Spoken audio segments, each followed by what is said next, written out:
광복절 특사요. 조국 전 대표는 거의 확정적인 것처럼 보도가 나오던데요. 뭐 조국 전 대표를 비롯해서 주요 정치인들이 포함되어 있는 사면심사위원회 심사 결과 보고서가 어제 심사위원회를 통과했다고 지금 보도가 되고 있습니다. 오늘 문화일보 같은 경우는 거의 뭐 확정적인 얘기로 이제 단독 보도를 냈는데 이재명 대통령이 광복절 특사에서 이제 조국 혁신당 대표를 비롯해서 조국 전 대표의 부인인 정경심 전 동양대 교수 뭐 등등 이제 정치 관련 인물들을 사면하기로 했다. 여기에는 이제 최강욱 전 의원 그리고 윤미향 전 의원, 조희연 전 서울시 교육감도 사면복권 대상 명단에 이제 포함이 돼 있다고 하고요.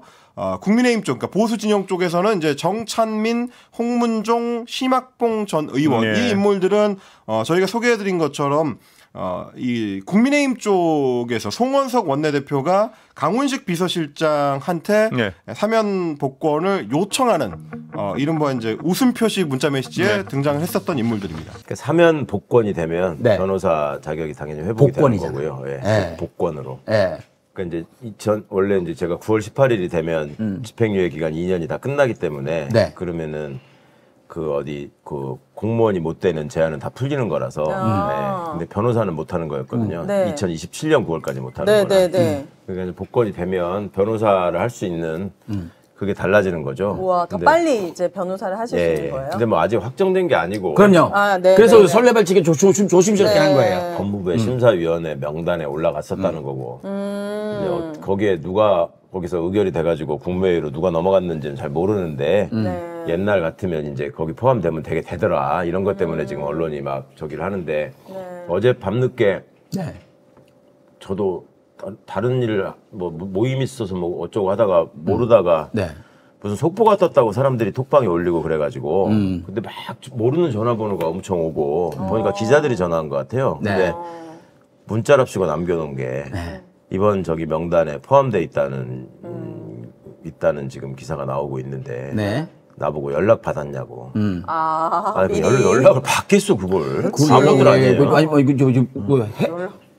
사면이 되든 안 되든 연락을 왜 해요? 그러니까 뭐 짜고 치는 고수동입니까 이게? 그러니까 내가 받았다고라도 하면 이제 그 짜고 쳤다고 하려고. 짝짝꿍 있다 하려고. 진짜 나쁜 놈들이야. 당연하지 그거를. 바보들이네. 왜 그러냐고. 뻔한 의도인 거죠. 진짜 그러니까, 악해요. 근데 저는 사실은 좀 건방진 말씀이지만 뭐 큰 감회보다는 조금 뭐랄까 한 가지 생각은 이제 아버님 계셨을 때 이것까지 보셨으면 더 좋았겠다 싶은 생각 하나였고. 근데 이제 많은 분들이 이렇게 좀 잘 됐다라고 많이 좋아해 주셔서 되게 감사한데 글쎄요 이제 뭐 하여튼 저보다도 훨씬 더 고초를 많이 겪으신 분들이 있으니까 저는 또 유일하게 다른 분들은 공적인 부분에서 또 공적 보복의 길로 나서셔야 되고 저는 예전부터 윤석열이하고 저하고는 철천지 원수니까 내가 사적 보복을 하겠다라고 얘기했는데 그 길로 가야죠. 아버님 말씀하셨는데 저는 반대로 생각합니다. 아버님이 의원님 돌봐주시는 걸 수도 있다는 생각이 들더라고요. 저는 그게 또 그렇겠죠. 전 그 생각이 들었어요. 이 사면과 복권은 세트예요? 사면이 되면 복권이 되는 거예요? 아니 안 그럴 수도 있어요. 김경수 지사 같은 경우에 윤석열이가 사면만 시키고 복권은 안 했잖아요. 야 진짜 악랄한 짓거리. 못 나오게 하려고 해. 그런 짓거리들을 해. 그렇죠. 그래서 궁금해. 그러면 그때 김경수 지사가 나 사면 필요 없다고까지 했잖아. 편지까지 했는데도 어거지로 사면시키고 복권은 안 해서 진짜 악마였어요. 선거 못 하고. 그럼 사면되면 그 벌금도 진짜 이게 취소될 수 있는 거예요? 없어지는 거예요 원래. 그러니까 예전에 그 교통 관련 범칙금, 그다음에 음주운전, 그 생계형 범죄, 그러니까 예를 들어서 뭐 택배기사나 이런 부분들이 음주운전으로 저기에서 벌금 받고 그러면은 면허 취소되고 해가지고 못 하시잖아 업을. 그러니까 그런 분들 다 일괄 사면하고 했었거든요. 그러니까 그런 게 이제 법적으로는 그런 효력인데. 근데 이거에 묻혀서 그렇지만 이 8.15 사면 때 그런 분들 많이 사면 받으실 거예요. 그럼요. 그걸 위주로 이제. 그것 때문에 하는 거니까. 8월 10일 진짜 스케줄표에 딱 등록해가지고. 그리고 이화영 전 부지사는 명단에 포함되지 못했어요. 송영희 대표님도 제외. 송영희 대표는 본인께서 당신이 아직 대법원까지 안 갔거든요. 지금 항소 중이시고. 맞아요. 나는 내가 스스로 무죄 받겠다. 내가 억울해서도 안 되겠다. 죄송합니다. 억울해서 안 되겠다. 이걸 했어요. 그 상황이라서 이제 안 받으신 거고 이화영 전 부지사는 안타깝게 이렇게 됐는데 사실은 이분 되게 챙겨야 되는 게 이분이 버티지 못하고 유동규나 김성태 회장의 길을 갔으면은 지금 이재명 대통령이 어떻게 됐을지 몰라요. 맞아요. 진짜로. 맞아요. 지금 3년 가까이 지금 감옥에 지금 살고 있는 거거든요. 와. 그래서 지금 다 저기 그 조작하고 불러다가 뭐 저기 연어 파티하고 뭐 한잔 해. 야, 우리 파티하고서 간편하게 가자. 너도 이제 밖에 나가야지. 네. 이거 엄청난 회유를 받았는데 버티신 분이란 말이에요. 네. 그래서 이번에 어떻게 좀 그게 됐으면 이제 했는데. 관련 증거들이 지금 나오고 있잖아요. 걔들이 다 말 바꾸고 있잖아. 네. 검찰이 시켜서 한 거다. 그런 사실 없었다. 네, 뭐 네. 안부수도 거기 안 온 거 맞다. 뭐. KH 회장도 그렇고요. 네, 다 얘기하고 있잖아요. 네. 그러니까 이제 그런 것들이 네. 그런 것들이 밝혀지게 되면 재심 사유가 되거든요. 네. 그러니까 이제 그렇게 해서 그러니까요. 어떻게 해서든 이분도 좀 억울함 풀고 진짜 풀어야 되고 그렇게 들어가 되겠다. 있었어야 될 놈들이 나와가지고 지금 뭐 다시 집어넣어야 유동규. 예, 국민의힘 선거운동하고 저기 집회 아, 올라가가지고 진짜 조롱하고 막 성대모사하고 지랄을 하더라고요. 그리고 또 우리 김용 부원장도 네. 확정이 아직 안 돼가지고 거기도 지금 대상이 못 된 것 같아요. 그런 상황이다.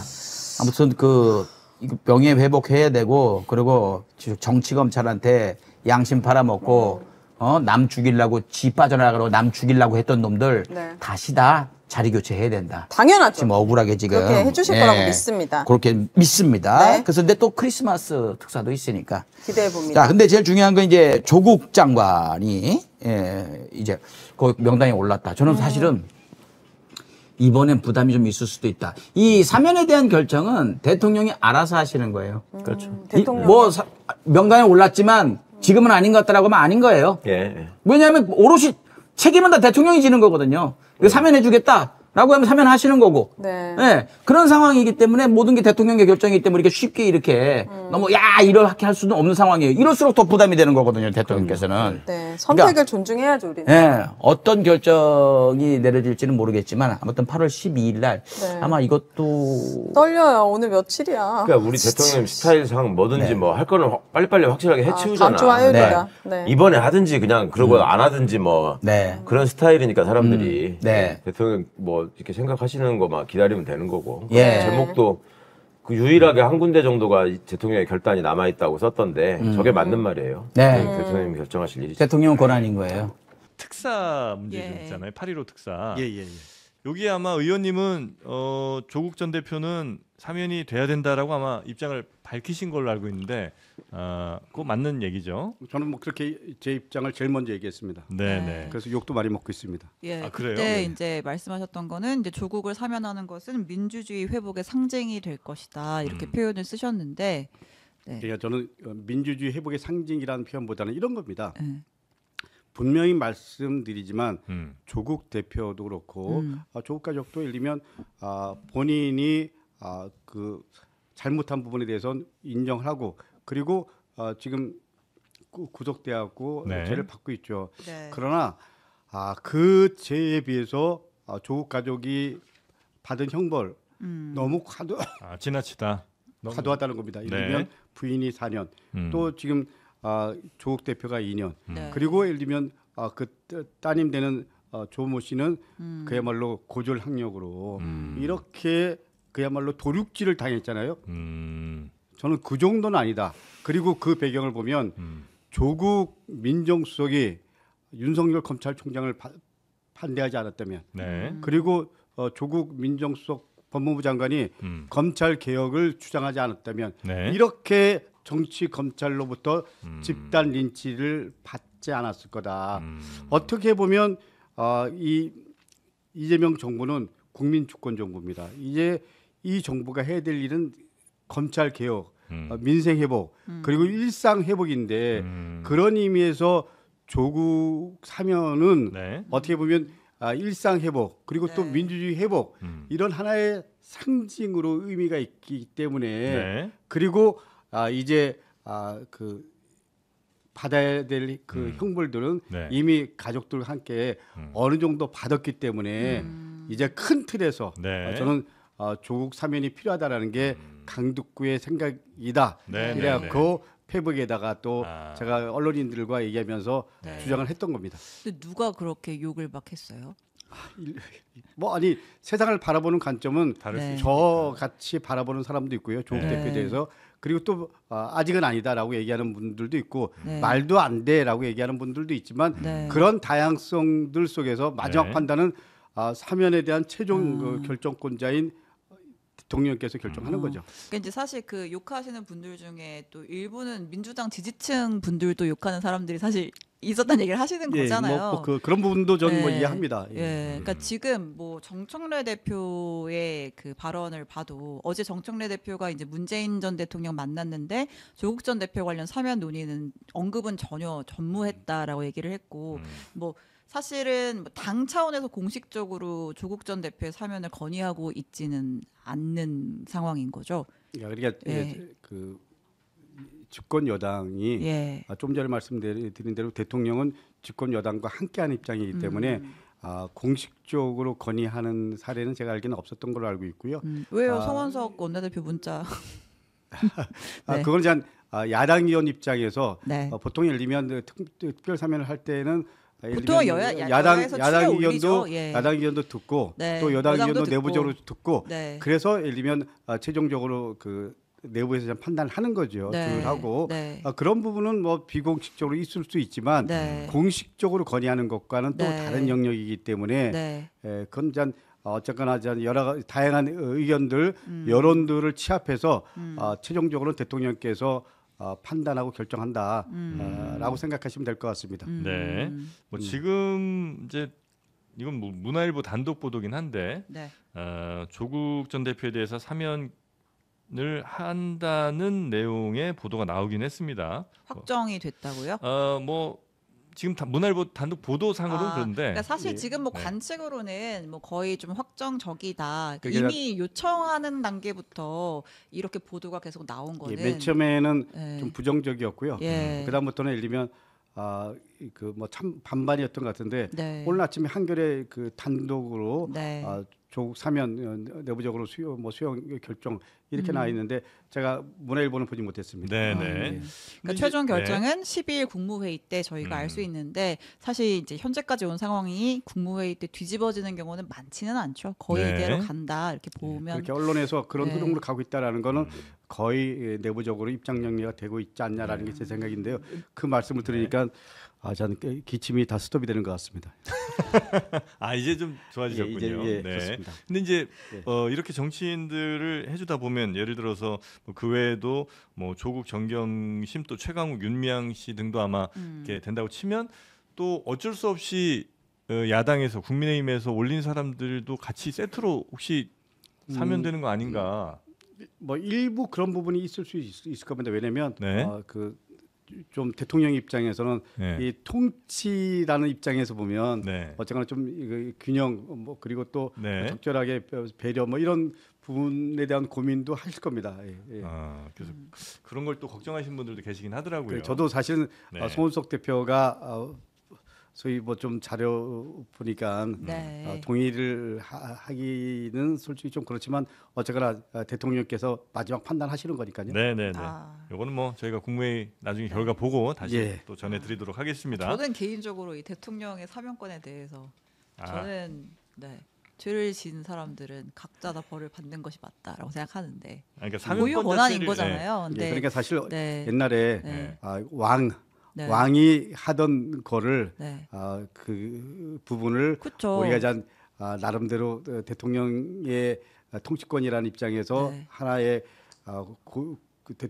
대통령이 갖고 있는 네. 그야말로 그 고유 권한으로 준 네. 건데 그게 맞냐? 법 위에 예. 고유 권한인 건데 저는 이제 그런 상황이 가급적이면, 싫은 거예요. 가급적이면 예를 들면 특사는 네. 최대한 안 하는 줄여야죠. 게 맞다. 줄이고 아. 민생사범 위주로 해야지. 예를 들면 어쨌든 이거 정무적인 판단이 개입이 되다 보니까 정말 해줘야 될 사람을 풀어주면서도 예를 들면 그렇지 않은 상대 진영에 있는 사람까지 같이 어쩔 수 풀어줘서 없이. 세트로 가잖아요. 근데 그런 게 아니 지금 막 몇십억씩 횡령하고 뇌물 받은 사람들까지 지금 풀어주는 그림으로 가다 보니까 좀 그런 게 좀 그렇게 개인적으로는, 말씀하시는 분들도 네. 많습니다. 저도 그 말씀에 일부 동의를 하고요. 예. 네. 예. 알겠습니다. 조국 전 대표와 부인 정경심 교수가 사면 대상에 포함됐습니다. 결국은 사면 된다고 봐야 되는 거죠. 대상에까지 올랐는데 물론 이재명 대통령이 최종적으로 결심하는 과정에서 뺄 수도 있겠지만 그럴 거라면 이게 공개가 됐을까 싶은 생각이 좀 드는데 만약에 사면이 된다면 그걸 어떻게 평가하십니까? 오시원 의원께서 어떻게 평가를 하세요? 뭐 저는 대통령의 의지가 좀 담겨 있다 이렇게 보여지고요. 네. 법무부가 사면 대상자를 추릴 때 뭐 당연히 대통령실과 논의를 하기 때문에 예, 그런 과정에 있다라고 보여지고요. 저는 사면이 될 것으로 보여지는데 상당히 저는 이 부분에 대한 그 초기에 특히 이제 범여권의 어떤 단합을 위한 결속을 위한 어떤 사면으로 보여지고요. 그렇게 봤을 때 중도층의 일정 정도 이탈은 분명히 있을 것 같다라는 생각이 듭니다. 보세요. 그리고 기존에 있는 여러 여론조사 상으로도 그런 것들이 데이터가 나오는데 최근에 그것이 찬반이 굉장히 팽팽하게 있고요. 국정 지지도가 굉장히 높은 상황에서 어떻게 보면은 그 조국 전 대표의 사면과 관련해서 여론이 이렇게 반반 나눠져 있다는 것은 상당히 그 중도층에 대한 이미지가 아직 그 있다는 거거든요. 그러니까 그 당시 2019년도에 8월 달에서 10월 달까지의 그 뜨거웠던 그 상황들 거기서 민주당 내부에서의 그 민주계열의 어떤 지지층에서도 이탈돼 가는 과정들 거기에 대한 배신감 또 공정에 대한 상징적인 어떤 사건 이런 것들의 기억들이 여전히 남아있기 때문에 저는 사실상 이재명 정부가 지금 2달 지나가고 있는데 상당히 뭐 기본적으로 국민들이 굉장히 기대가 여전히 많고 어떻게 호응이 굉장히 큰 상태에서 약간의 좀 무리수가 아닌가 이런 생각이 듭니다. 그래서 그리고 민주당 내부에서도 여러 의견들이 좀 갈리고 있고 그런 상황에서 조금 이재명 대통령께서는 어찌 보면 우리 진영에 있는 사람들을 더 결속하는 선택을 한 것이 아닌가 초기에 저는 그렇게 판단이 됩니다. 홍 의원님은 어떻게 그러니까 분석을 하십니까? 뭐 일단은 이렇게까지 언론에 노출된 걸 봐서는 그러니까 가능성은 상당히 높다. 물론 뭐 대통령이 마지막까지 고민할 문제이기 때문에 고위권한이라 최종적으로 어떻게 될지 모르겠지만 현재로서는 가능성이 훨씬 더 높은 쪽으로 계속 이제 진행이 된 것 같아요. 저는 뭐 사실 조국 전 대표에 대한 사면 복권 문제는 시점의 문제이지 해야 된다는 생각을 가지고 있었어요. 그래서 저는 이제 시점을 봤을 때 제일 유력한 걸 저는 개인적으로는 크리스마스 때로 봤는데 대체로 이제 형기의 절반 정도 하고 그다음에 조국 대표가 아무래도 당으로 돌아가면 또 지방선거 준비해야 되니까 그런 기간 준비 기간들을 감안하면 12월 정도가 무난하지 않느냐. 3월은 지방선거 너무 임박해서 너무 늦은 시기라고 보이고 등등이 아마 그래서 저는 뭐 상식적으로 보면 크리스마스 정도 아닐까 이렇게 개인적인 생각을 했는데 생각보다 좀 당겨지는 느낌입니다. 이유가 뭔지는 아직 뭐 저도 정확히 모르겠습니다만 뭐 그거는 분명한 것 같아요. 하나는 우리 그 여권 지지층이나 그 정치인들의 인식은 그 조국 그 당시 장관이 여러 가지로 그 실정법을 일부 위반한 거나 국민의 도덕적 눈높이에 부합하지 못하는 측면이 있었지만 수사 전체적인 내용이나 그 처벌 수준은 이건 좀 그 정치검찰에 의한 과잉 수사와 과잉 재판의 결과 아니냐 이런 생각은 다들 갖고 있어요. 그런 측면에서 뭐 그 사면 복권에 대해서는 크게 이의는 없는데 시점에 대해서는 조금 생각들이 좀 달랐던 것 같고요. 다만 좀 아프게 생각하는 것은 그래서 이제 저는 이춘석 앞서 논의했던 이춘석 의원 건이 굉장히 아프게 다가오는 겁니다. 이게 이제 그 야당 입장에서는 공정 논의를 끌어올리기에 좋은 연이은 호재거리가 생겨버린 거죠. 네. 그렇게 보세요. 예. 자, 근데 지금 의원님이 지방선거 얘기를 했으니까 여의도 정가에서 어떤 이야기가 하나가 돌았냐면 민주당 호남 지역 의원들이 사면을 반대한다. 좋아하지 않는다. 왜 그러냐면 내년 지방선거 때문에 그렇다. 어차피 내년 지방선거에서 민주당 입장에서 최대의 도전자는 국민의힘이 아니라 조국혁신당인데 지금 지방선거를 앞두고 조국 전 대표를 사면해 줘서 하면은 호남 지역에서 고전할 수 있기 때문에 호남 지역 의원들이 반대한다. 이런 얘기가 좀 돌았었거든요. 예. 들으셨죠, 의원님? 네, 저도 들었는데요. 예. 저는 뭐 그거는 호남 지역의 일부 의견이라고 생각을 하고 그래요.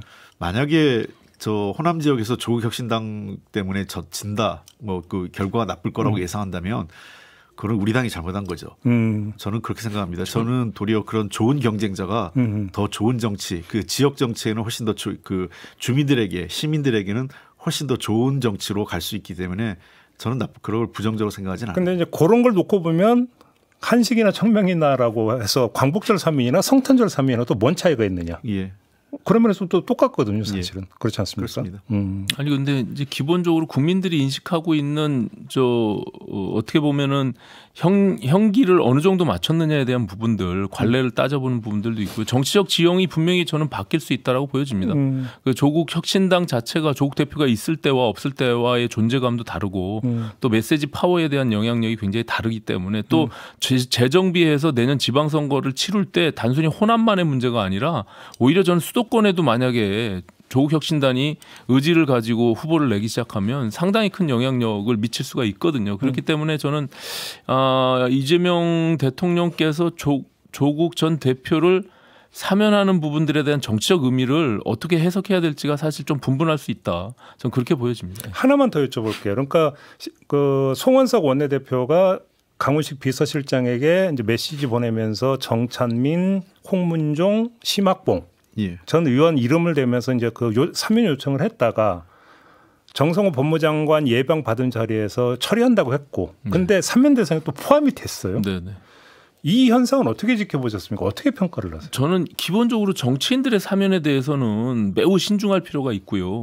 그리고 정치인들이 정치적 행위를 하는 과정에서의 어떤 범죄 행위로 처벌받은 게 아니거든요. 지금 말씀하신 지금 송원석 비대위원장이 요청한 그 사면 대상자들도 정치인이지만 전부 비리 혐의자들이에요. 그것도 굉장히 부당한 거거든요. 그러니까 국민들이 봤을 때는 이것을 딜을 해가지고 사면하는 부분들에 대해서는 굉장히 좀 불쾌하게 저는 느낄 수밖에 없다라고 보여지고 굉장히 어떻게 보면은 뒷거래인 거죠. 그렇기 때문에 그 자체가 저는 좀 부적절했다고 보여지고 그것을 결과적으로 넣은 것은 당연히 이제 어떻게 보면 조국 전 대표의 부부 그리고 최강욱 전 의원에 대한 부분들 이런 것들을 같이 할 수밖에 없는 과정에서 하나의 도구로 쓰여진 것이기 때문에 송원석 비대위원장의 굉장히 큰 잘못된 판단이다. 저는 그렇게 생각합니다. 오히려 빌미를 줘버렸다. 그럼요. 예.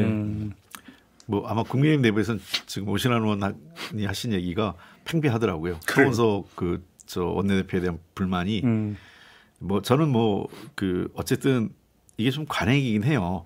통상 저 사면 시기가 되면 보통 정당에서 요청하죠. 예, 정당이 요청을 합니다. 여야 쪽에. 근데 송원석 원내대표가 이거 잘못 처리한 거죠. 제가 원내대표 할 때 두 분이 예결위 간사를 해가지고 굉장히 가까워요. 그 강훈식 실장이랑 송원석 비대 원내대표랑 그러다 보니까 두 사람 간에 그런 내용이 왔는데 사실은 저것을 당대표한테 요청하는 것도 지금 현재 당대표를 겸하고 있으니까 비대위원장한테 하는 것도 정상적이지 않고요. 통상은 당의 사무총장 쪽에 갑니다. 그 정무수석이 그 정당의 사무총장 특히 이제 야당 같은 경우 정무수석 사무총장 라인에서 그러면 이제 사무총장이 당대표한테 보고를 하고 그러면 이제 그 최고위원회 회의를 하든 아니면 뭐 일부 당대표 원내대표가 간략히 회의해서 뭐 어떤 사람을 할 거냐를 좀 조사해가지고 사무총장이 다시 그 대통령실 측에 통보하고 보통 이런 라인이 일반적이에요. 그러니까 그 명단을 당대표를 겸하고 있는 원내대표가 대통령실 비서실장랑 주고받고 하는 것도 제가 보기에는 일반 상례에서 좀 벗어난 거고 지금 송원석 원내대표가 그런 측면에서는 뭐 상대당이긴 하지만 조금 중심을 잘 못 잡고 있는 거 아니냐는 생각 들어요.